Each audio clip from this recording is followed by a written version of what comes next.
हिंदू संस्कृति में पुराणों की चर्चा खूब मिलती है।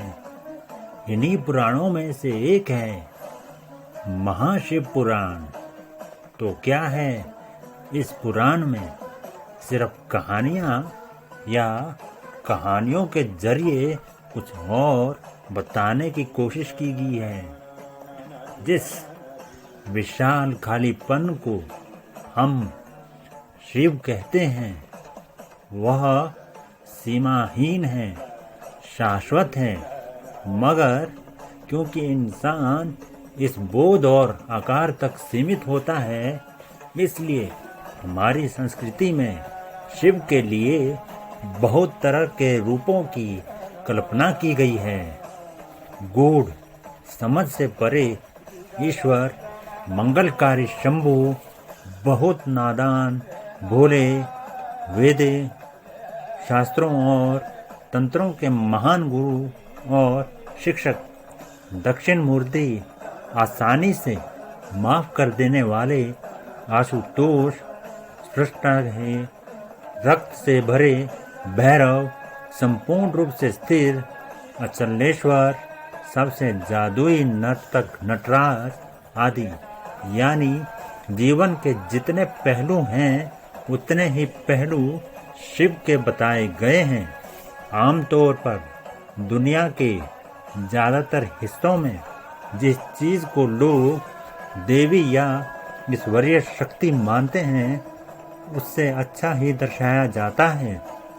लेकिन अगर आप शिव पुराण को ध्यान से पढ़ें तो आप शिव की पहचान अच्छे या बुरे के रूप में नहीं कर सकते।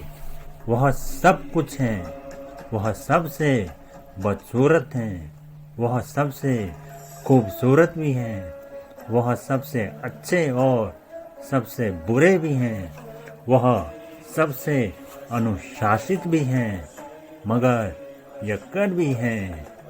उनकी पूजा देवता, दानव और दुनिया के हर प्रकार के प्राणी करते हैं। हमारी तथा कथित सभ्यता ने अपनी सुविधा के लिए इन हजम न होने वाली कहानियों को नष्ट भी किया है, मगर शिव का सार दरअसल इसी में है। शिव की शख्सियत जीवन के पूरी तरह विरोधाभासी या विरोधी पहलुओं से बनी है। अस्तित्व के सभी गुणों का एक जटिल संगम एक ही इंसान के अंदर डाल दिया गया है। क्योंकि अगर आप इस प्राणी को स्वीकार कर सकते हैं तो समझ लीजिए आप पूरे जीवन से गुजर चुके हैं। जीवन के साथ हमारा सारा संघर्ष यही है कि हम हमेशा यह चुनने की कोशिश करते हैं कि क्या सुंदर है और क्या नहीं, क्या अच्छा है और क्या बुरा। लेकिन अगर आप इस एक शख्स जो जीवन की हर चीज का एक जटिल संगम है को स्वीकार कर सकते हैं तो आपको किसी चीज से कोई समस्या नहीं होगी। अगर आप शिव पुराण की कहानियों पर ध्यान दें तो आप देखेंगे कि इनमें सापेक्षता के सिद्धांत, क्वांटम फिजिक्स के सिद्धांत और पूरी आधुनिक भौतिकी को बहुत खूबसूरती से कहानियों के जरिए अभिव्यक्त किया गया है। यह एक तार्किक संस्कृति है। इसमें विज्ञान को कहानियों के जरिए व्यक्त किया गया था। हर चीज को साकार रूप दिया गया था, मगर बाद में जाकर लोगों ने विज्ञान को छोड़ दिया और बस कहानियों को ढोते रहे। उन कहानियों को पीढ़ी दर पीढ़ी इस तरह बढ़ा चढ़ा कर पेश किया जाता रहा कि वे पूरी तरह मूर्खतापूर्ण लगने लगी। अगर आप उन कहानियों में से फिर से विज्ञान की ओर ले जाएं तो यह विज्ञान को अभिव्यक्त करने का एक खूबसूरत तरीका है। शिव पुराण मानव प्रकृति को चेतना के चरम तक ले जाने का सर्वोच्च विज्ञान है, जिसे बहुत सुंदर कहानियों द्वारा किया गया है।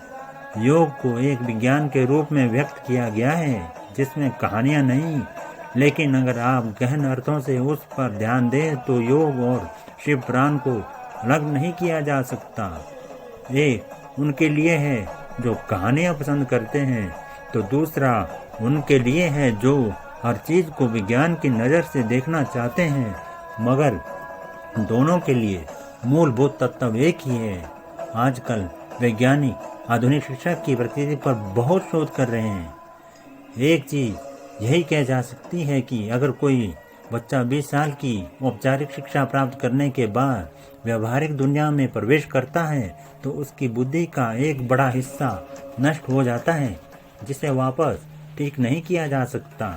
इसका मतलब है कि वह बहुत ज्ञानी मूर्ख में बदल जाता है।